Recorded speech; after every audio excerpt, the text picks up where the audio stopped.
আজকে দেখাবো তোমাদের আদিবাসীদের হুলিয়া। দেখতে পাচ্ছ সবাইকে একে একে পা ধুয়ে দিচ্ছে এবং পা ধুয়ে দেওয়ার পর সবাইকে কিন্তু পা ধুয়ে দেয়। পা ধুয়ে দেওয়ার পর কিছু হাড়িয়া খাওয়ানো হয়।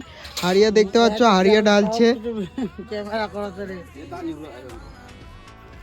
হাড়িয়া খাওয়ানোর পর যে রিচুয়াল করতে হয়, রিচুয়ালে অনেক কিছু থাকে, রং মাখানো থাকে। এখানে আদিবাসীদের এটাই হুলি। আমরা যেভাবে কীর্তন করে বেড়াই কিন্তু আদিবাসীদের অন্য রকম। আদিবাসীদের রিচুয়ালটা অনেক আলাদা হয়। আদিবাসীদের কোনো কীর্তন টীর্তন দেয় না। দেখতে পাচ্ছ ওদের বাড়ি থেকে জল আনে, ওদের দেয়, ওরা জলটা নিয়ে আবার তোমাদের ফিরিয়ে দেয়। এটাই ওদের হুলি যাকে বলে, এটাই ওদের পুজো, এটাই ওদের রিচুয়াল। আর আদিবাসীদের পাশে থাকবে না তীর ধনুক, এটা তো হতেই পারে না। দেখতে পাচ্ছ তীর ধনুকও নিয়ে এসেছে। আর এটাই ওদের রিচুয়াল, এটাই ওদের হুলি।